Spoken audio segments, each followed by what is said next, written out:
We're talking about the first person you should fire in your business. Today's conversation is really all about how you are the person that should get out of the business, probably before anyone else. I know there are many days you wish you could fire yourself, right? When you're just like, how do I get out of it? That's the subject of our show today. This is a really great topic for so many of us. How do you get out of running your business so your business can actually grow and thrive so you can increase the value? Of course, there's real compelling life and business reasons for doing that. And that is all about our show today.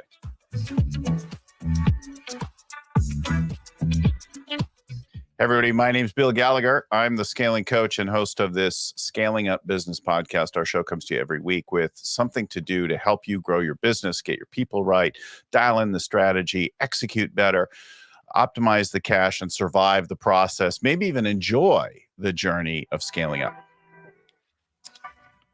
So you'll find information about our show, the back catalog, over 500 episodes and more, all of our resources, and our coaching programs at scalingcoach.com. Scalingcoach.com is where you'll find all that, and that's easy to remember, hopefully, a website for you to go to find all that.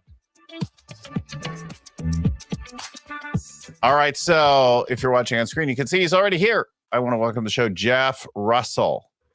So Jeff has run a lot of different businesses, and he's grappled with this, and he wrote this book, Fire Yourself First, and it lays up a 4-step plan. God, we love 4-step plan, 4 stages, 3 secrets. Like, you know, these are things that, because it helps us to remember. But how do you free yourself up to focus on the things that really matter, where you're adding value and not just being busy with your business, right? Over the last 20 years, Jeff has taught this kind of thing to many other companies to start and run their own businesses. So welcome to the show, Jeff.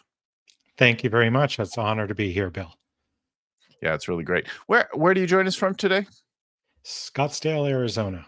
That's what I thought with that area code on your phone there, that you'd be joining us from sunny Scottsdale. How is it there today? I'm beautiful.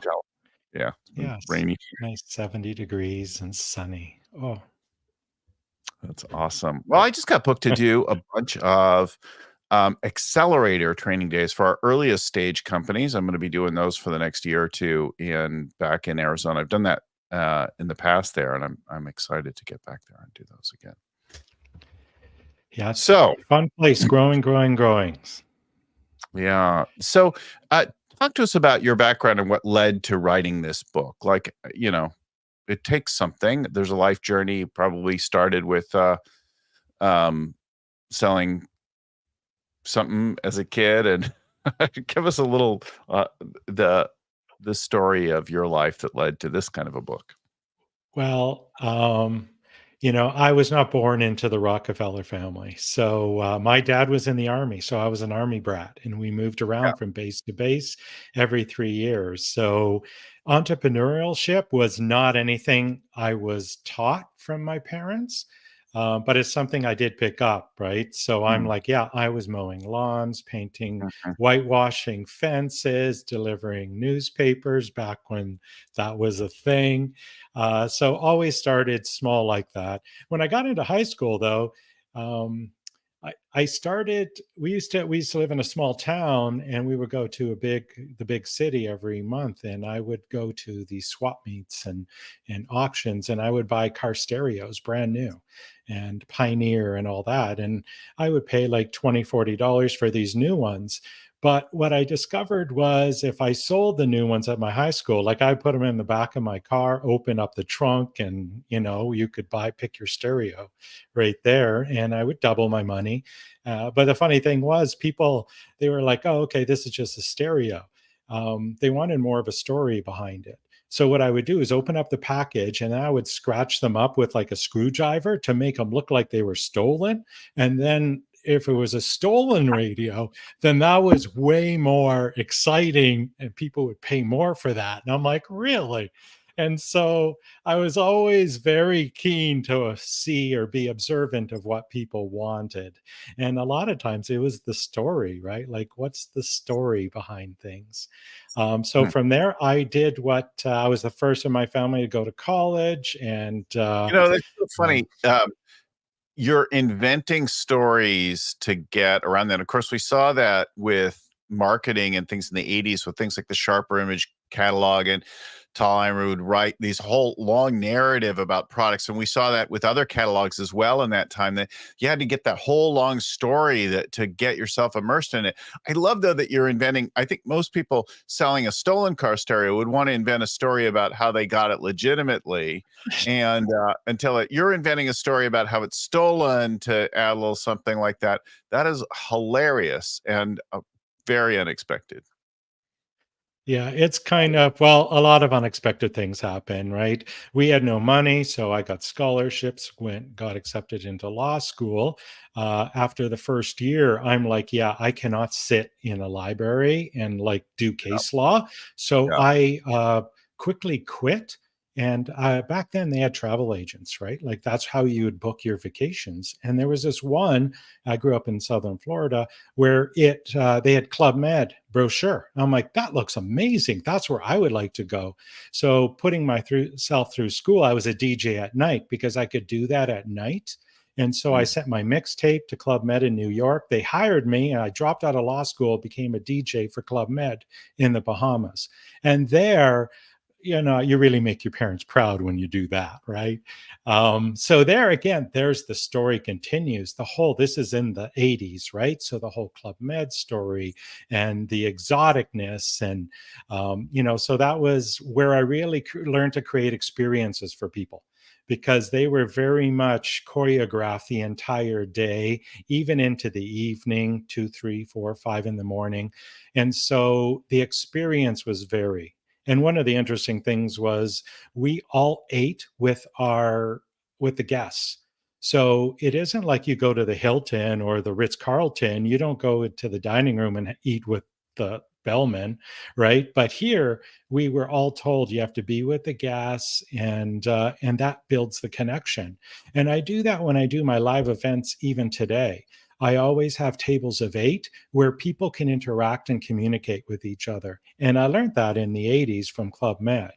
And so it was then, that was fun. Then I got my computer science degree, because that's what you're supposed to do, right? You're supposed to work for a big Fortune 100 company. So at the time, I worked for Xerox. They were one of the big employers back in the 80s, and they had the tech park, right, where they invented the mouse and the GUI. So it was very exciting technology wise. So I did that for a few years. And then I realized, you know what? I'm not really employable. And I didn't know it at the time, but I would always, after about 3, 4 years, kind of get a big, healthy package to go away. So laid off, because I always did really good work, but I have very short, you know, um, if people are kind of doing dumb things, I'll tell you. So I have no filters, which is Mm. probably not a good thing when you're in corporate America. And from there, I had counseling, and they said, Jeff, you shouldn't get another job. You should start your own business. I'm like, Mm. okay. Um, I don't know anything about starting a business, right? I've not seen that in my family. I didn't grow up in an entrepreneurial family. And they're like, well, you have two journeys you can do. You can go franchise, or you can do like a business opportunities type of business, and they'll both teach you how to run the business. And so I chose business operations, and I became a leasing broker. And from there, one of the things that I learned very quickly is if I financed a doctor, he got $250,000 with his signature within 24 hours. If I financed a non-physician, like a regular person, it would be like 16 years of tax returns, and they would want mortgages and pulling credit reports and more credit reports. It was so difficult. So I learned very quickly to follow the money, right? And Mm. I did doctors. Is I could do 10 transactions, make 10 times more with physicians than doing regular, entrepreneurs. So Mhm. that's kind of how I went from a DJ, selling stolen stereos out of my back car and following what people wanted, right? And from there, then the doctors were asking me, well, how do I use this cosmetic equipment? Because a lot of it was cosmetic lasers and that type of equipment. And I'm like, well, from there, I'm like, okay, if I go and talk to the doctors already helped, I created a course that they would actually attend. And since then, we've trained over 30,000 physicians on how to add aesthetics to their practice. And so I always kept that one. That was my first company, was the financing one. I've got 5 now. And, they've all I've invested in other businesses and clinics and things. So that That's was really the straight story, right? So yeah, it's a good background while we share the DJ thing. Although I found the DJing pretty entrepreneurial because I'm like, okay, how do I make some money from this? Well, I have this radio show, so now I need to go sell a night at a local nightclub, and then I need to go do this. And maybe if I help promote a show, then I can get some part of the door or that kind of thing. So it was also in the 80s. But and of course it's a lot of fun, right? At that time of life, you're like, some of our listeners weren't born in the 80s. Yeah, it was good. But Club Med, Xerox, you had some great experiences to set you up with things and being at like really interesting place and time. So then why this book? Well, I decided 3 years ago I was going to work 10 days a month. Like that was my thing. I'm like, because one of my businesses I was offered 10 million for, which was a fair valuation. And in all intents and purposes, I should have taken it. But I really love that business. And I'm like, okay, why would I sell that business? Just because I'm supposed to build it up and sell it. That's what you're supposed to do. And I'm like, well, I want to keep this business, right? And because it pretty much runs without me. And I discovered on one of my other businesses 11 years ago, I had a full-time job. My partner had a full-time job. And so we had opened a cosmetic clinic and we're like, how are we going to do this? So we actually hired nurses to run it. And then like 11 years later, we look back and I'm like, oh, we created an ATM. Like this business makes money, whether we're there or not. And it makes, it's a 7-figure business. I'm like, this is a good thing. And it actually turned into my partner's retirement, her retirement plan. And I'm like, if it's her retirement plan, it could be, mine as well. So I looked at my other businesses, automated everything, got the right people in who enjoy working on their own. And then from there, I was set and done. And what happened was August of last year or 2022, we had a physician who was coming. They were an emergency room doctor from Flagstaff. And so they were driving down, which is about, 3 hours away from Phoenix area. And on the Friday, the class started, and I noticed we had one set of books in the back, so somebody hadn't showed up. I'm like, oh, okay, it's a physician, ER, so they probably had to pull an extra shift or something like that. And then Saturday, same thing. I'm like, oh, okay. I can see missing one day, but the weekend, it's an expensive program. I would think they would come. And so we called in like, hey, is everything okay? Did you get in a car crash or something? We can schedule to the next one, and nothing. And then maybe a week ago, her husband called and was going through her emails or voicemails and said she had actually committed suicide 3 days before the event. And her whole thing was she was so beat down by the medical system, by going through COVID, dealing with everything that was going on. Her out was to add some cosmetic procedures to balance the medicine and the grind that she was doing. And at that time, I realized, a lot of people were coming to learn how to do aesthetics, like all these doctors who had no business experience at all, because they felt there was no other way. And that was the time I sat back and I said, you know what? I need to write a nice, easy 4-step program of how to turn your life into working 10 days a month.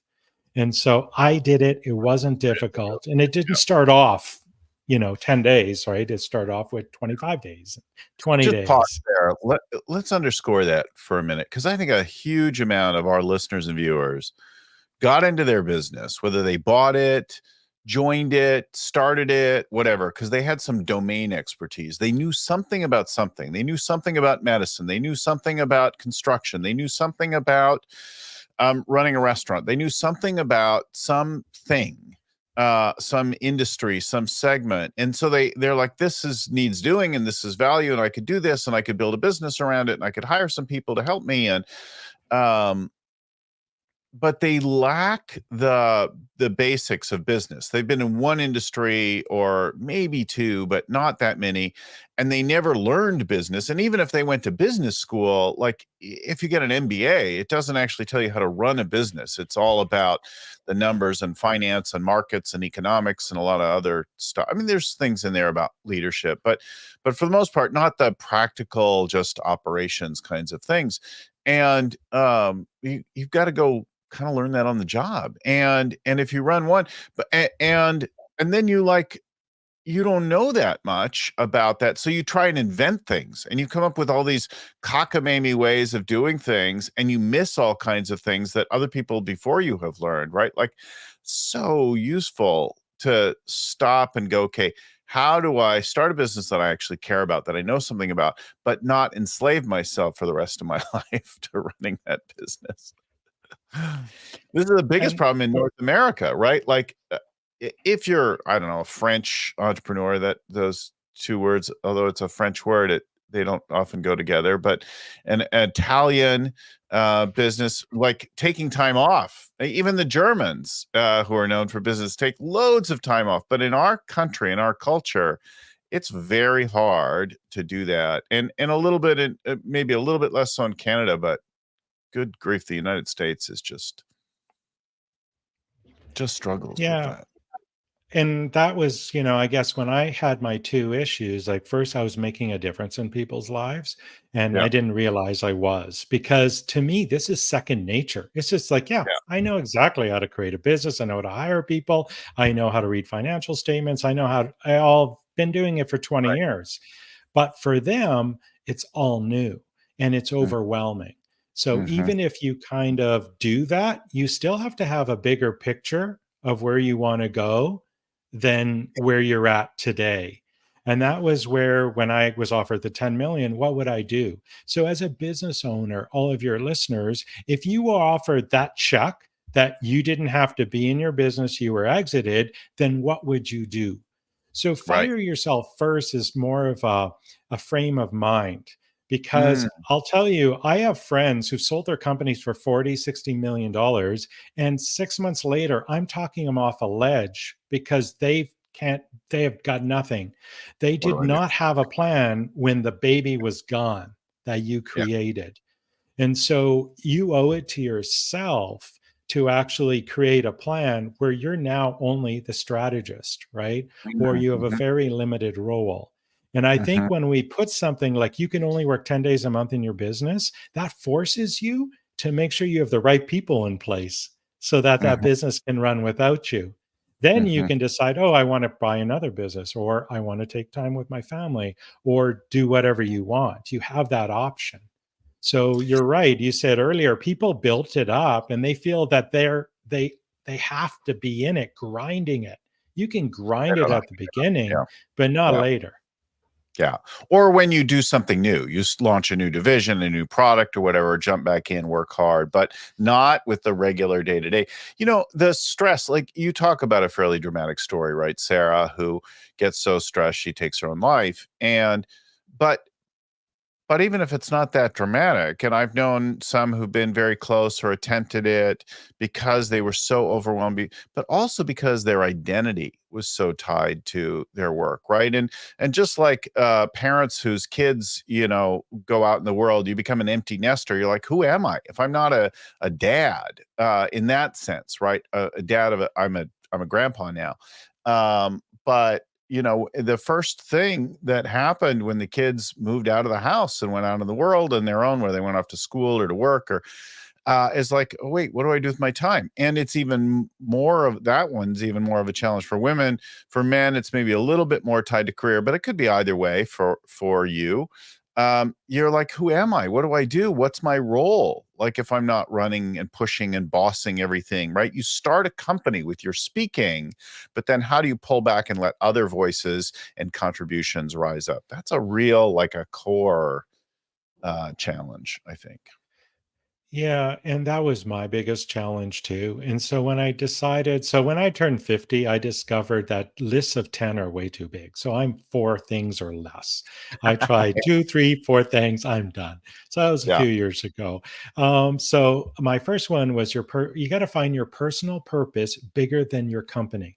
And this is a really tough one for business owners because as you said, everything's tied to your business. Very few Can't people know be. that answer, right? What's your why? What's the purpose of your life? Like if you're religious, maybe you have like a doing God's work or something like that. But you talked about a healthcare provider. Tell that story about the healthcare provider.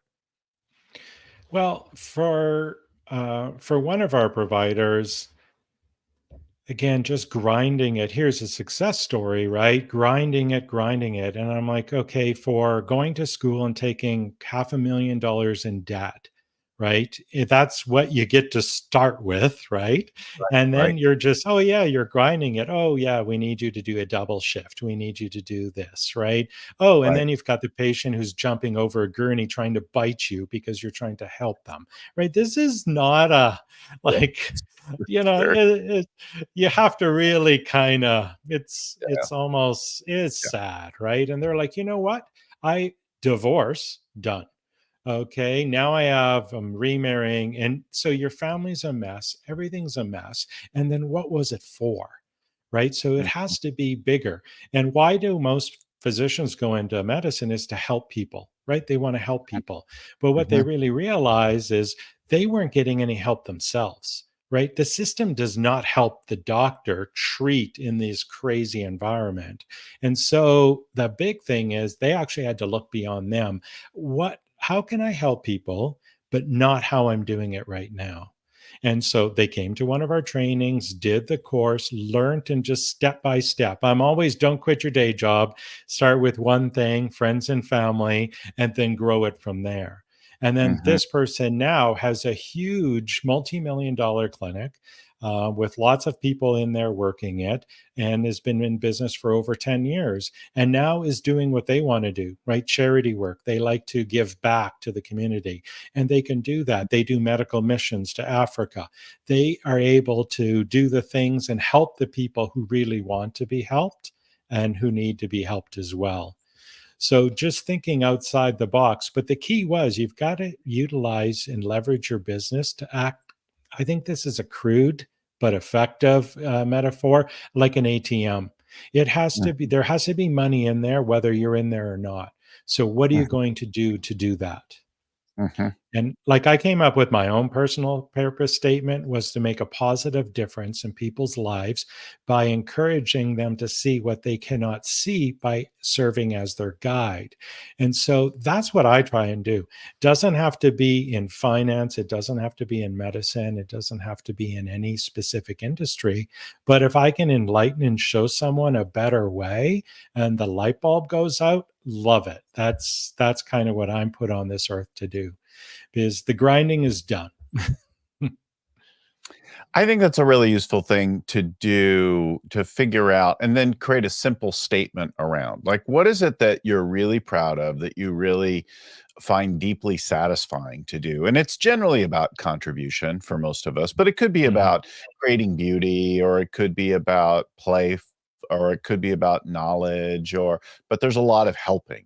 And whatever it is that you really find important and deeply mattering, when you give it away, or it's not just selfish, like it's broadly for humanity, that is in the direction of your purpose, your personal why, right? That thing that you find very fulfilling. Yeah, and I think most business owners went into business to solve a problem, which was to help somebody solve a problem. right? So I think having that core belief, the money I find comes if you provide an exceptional service and you really do good work. And then the word of mouth will grow. So I never do it for the money. It's always to help people solve a problem. And Mhm. so for me, I was actually the cog slowing my system or my business down because I wanted to be involved in every decision. Well, that was actually the worst. I was actually slowing myself down. The other benefit that a lot of people don't think about by firing themselves from their business is that you actually increase the valuation of your business, because Yeah. businesses that don't require the owner to be there sell for a much higher valuation and multiple than businesses that require the owner. And so for me, do it for your own good. That's a key thing. Your company is actually worth a lot more if you're not running it day to day, right? So while you might be like, well, if I have to hire people, that's money that, I'm going to spend and I've got my time, so I'm going to spend it. But you're actually reducing the value of the company. You're making it far less saleable if you are central to the regular operation of the business. Absolutely. And why do most of us create our businesses? We created it for a legacy, right? Yeah. We may want to give it to our family. We may want to sell it, and that's going to be our retirement fund so that it can fund our future and our dreams and what we want to do in retirement. But then we're actually hurting that retirement. Like, who would Yes. intentionally, devalue their IRA or their Roth, right, by half or 80%? Why would you do that on purpose? And you're kind of doing that on your business. So don't be selfish. Fire yourself from your business. So talk to us about your marketing coordinator and how that went, and like, how do you set up the team? So the team for a business is going to run without you is different in the respect that you've got to really target traits that people are self-started, self-motivated, and they don't need to be told and micromanaged. If you have a Mm, micromanager and somebody who likes and asks a lot of questions, then that's not something you want to look for. So I mhm. have an 11-step hiring process, and it's actually available free on the book's website, fireyourselffirst.com. You can download it. But one of the questions I ask is, one of the first steps is, when I hire someone, I look at two or three questions. And one of the questions is, what have you done to improve your knowledge in the last year? Now, if they haven't read a book since college, right? Like, that's not what I'm looking for, because I'm Mhm. looking for a growth mindset self learners. So when you're going to set up a business that's going to run without you, it's very important that you hire people with a growth mindset and are self learners. How many books? Oh, I went on and I paid $99 on marketingprofs.com or whatever to get some. Great. Like, you did that out of your own to do that. So I'm always looking for, what is that? In my Mm. last role, we hired a multimedia designer. I had 600 applicants, right? So that is a lot to go through. And so, again, having that specific thing, and it's amazing. Some people that have been doing this for 20 years were quoting back stuff they did in college. Like, I remember in college, like 20, 30 years ago, I'm like, if you don't use ChatGPT in your daily job, you're out. Like, boom, delete. So I was looking for, oh, I like to, and then I'll ask, what do you use to help to do more, right? So you using ChatGPT is a huge plus for me, because that means you're a self learner and you're leveraging technology to help do your job faster and better. Right. So the person Right. I ultimately hired, she had all these tools and she goes, I like learning, right? I went from nothing into here. I did a career change all on her own. Nobody paid her to do a career change. She did it. And she was the one that I hired as the multimedia marketing designer to do our work. That's really great. Like, thinking about and giving away the things that you're not good at first, the things that you're not central to, figuring out how to give it away, hiring people to be autonomous. There's a lot to learn there, and way more we could go into in future conversations about who you hire and that hiring process, but hiring capable people and then letting them do their job, I think is really the core of that. You've got a variety of businesses, and you're looking at all of them and knowing that they run okay with dashboards and scorecards. But you said that in one of them, a clinic, there was probably the biggest difference. Tell us about that, how that went. One thing that I realized is that the old way, and this is the negative thing of working for a big company like Xerox, and I also work for Allianz, and I work for Fairmont Hotels. Those are $3 billion companies, right? Or I don't know if Xerox is anymore, but they used to be. So very process oriented. One of the things that one of the bad habits that I took from them was that I would give them basically, here's your job description and give it to them. And that's it, let them go. They actually didn't know what winning looked like. And so I have a dashboard for myself. So I have this dashboard that links in all my KPIs of all my different businesses. So I know where I'm at, where my leading and my lagging indicators. But I realized my employees didn't have anything like that. And they don't need 40 numbers, but they need 2 or 3 key numbers. And that's called the scorecard. And so for each role, they'll have a key number. And so for this medical clinic, for example, one of what we discovered was this: for every 5-star review we get, we make about $10,000 a month in extra revenue. For every 0.1 we lose $10,000 a month. So if you're 4.6 to 4.9, that's the sweet spot. But if you're 4.4, 4.2, forget it. So all of my staff have a KPI that is how many 5-star reviews have we gotten this month. So they know exactly what there is expected of them. And then how many patients or customers did you see last week? And so once they know that, okay, these are the 3 numbers, I saw the revenue in that business increase 30%. And so something simple, so many people and many of your employers are coming to work and they don't know what winning looks like. They don't know the 3 specific things. Sure, they know the big role scorecard of what's expected in the role, but those KPIs you've got to really front and center, and it's weekly. So these are weekly reminders of either you do a huddle, right, every day, every week, so that you know what's expected of you, or you do a Slack team meeting or Zoom, whatever your company uses. But every week you need to have numbers that they know they can move that week. So if the last week was bad, no problem. We're going to move now, not a month from now, not 6 months from now or a year from now, but we have weekly numbers in the scorecard. So huge, huge thing. Let your employees know what winning looks like. So a couple of things I want to underscore, I think, that are really important there. You could keep coming up with new metrics forever. And I've definitely seen teams that have 20 different numbers they're looking at, and it just becomes overwhelming. So the first thing that you said there that I think was really genius is 3 or 4 numbers, right? So there's definitely a most important number. And there's this idea of leading and lagging. Like there's the outcome number is the most important number. We get the revenue, or we get the profit, or we get the cash, right? They're that kind of thing. They're often financial. But then there's an activity-based one that's a leading thing that says, okay, to get that revenue, how many leads do we need, or how many proposals do we need to make, or that kind of thing. That's activity. But then there's a qualitative one that says, okay, but at what margin? Right? Like if you drop the price to nothing, you could probably sell even more, but what's the point of that? So what's the qualitative thing? Or if you get the cost of goods so low, but your defects run through the roof, what's the point of that? Right? Like if you process people through the thing, but then your ratings drop, that's a qualitative drop in the thing. And so there's always then at least one balancing, maybe 2, that makes sure that the whole thing ties together well, that you don't put, and this is one of my, I made a multi-million-dollar mistake.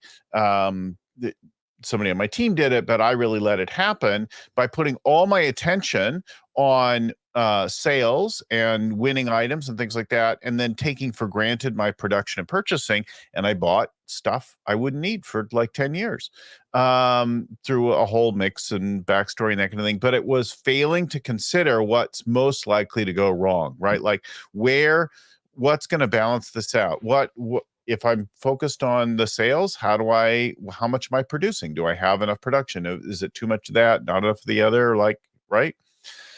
And that is, I think, genius. And then what's the number at the top level? How do you know you're running your company well? And again, people have pages and pages of financial and operational reports, but it's overwhelming, right? You ought to be able to go out of the country with 8 to 12 numbers and disappear and know that everything's okay because of what you see there on that sheet. Absolutely. And for me, I used to have like 20 numbers and now I have 4, right? Because I'm always looking for what's that one domino Yeah. that if that domino is working, then everything else is working behind it. And Yeah. so in each role has different KPIs, right? So my Yeah. operations manager will have an expense, percentage, right? Where my salespeople don't have that. They have leads, incoming, inbound, however you're going to do that. Even accounts receivable, payable, what they have KPIs. Everybody also has that 5-star rating KPI, and we have it's often called an NPS, a Net Promoter Score.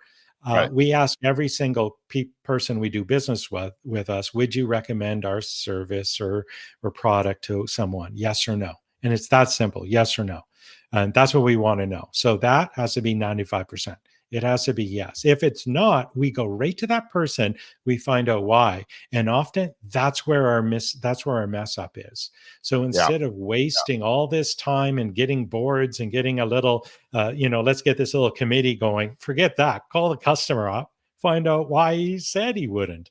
And that solves your problem very quickly. In 30 minutes, you'll know exactly. And this could be the leading indicator of something big and is going to cascade to all your customers. So you want to be on that right away because maybe you made an operational change that is just starting to roll out. And this is the first guy or girl that saw it. And you've got to be involved. What's that? Let me just say also with regard to that one, that's so powerful. Would you recommend, right? And you could say, how likely are you to recommend and why did you say that? And you can build it in a whole system, which is the Net Promoter System. But the basic of that leads you to, when people won't recommend, to changes in your offering, your operations, your delivery, things like that. But sometimes it's people you shouldn't have done business with in the first place, right? Imagine somebody out looking for a French restaurant who stumbles into McDonald's and is horribly disappointed with the quality of the cuisine and the lack of service at McDonald's, right? I'm making up an absurd example, but that's a person who shouldn't have been at McDonald's in the first place.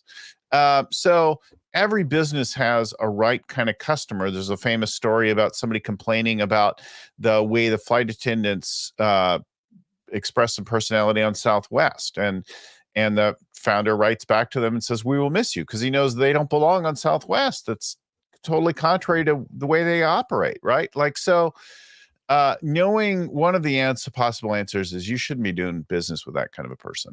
They're just not your customer. Absolutely. Yeah. There is that 20% you should probably be letting go. Right, now, the biggest thing is your step number 4, I think, for many of us. And I work with so many companies, whether we just hear from them or they come to a workshop or they're one of our ongoing coaching clients, who want to scale their business, want to grow it, but they haven't thought about exiting the business. They haven't thought about selling it. They haven't thought about passing the baton, about succession. And I was just talking with one of our clients this week, and he's got an issue with one of his people and one of his projects and that kind of thing. And I'm like, okay, but what if that guy got hit by a bus? Like, what if there was a meteor that took him out, right? Like, so how would you deal? And he's like, well, I guess we'd do this, this, and that. We'd survive. Exactly. So you're not unable to make a change there. You could make a change. So what are we going to do about that to make that more survivable, less dependent on any one person? So what about your autonomous exit? How do you get out of that business? Talk about the colleague that had the concussion. Yeah. So one of my friends. I sit on many boards, and this person here had $100 million construction business, and he happened to just be he raced cars too. He was in his van that pulls the car, and he was like tightening something for his race car, and he lifted up, and his head hit a shelf on top. Kind of dazed him, but actually that progressed rapidly downhill, and it Mm, basically he couldn't work for 2 years.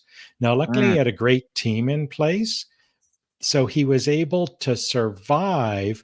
But now he wanted to exit, right? Like, and it didn't matter what, at what cost.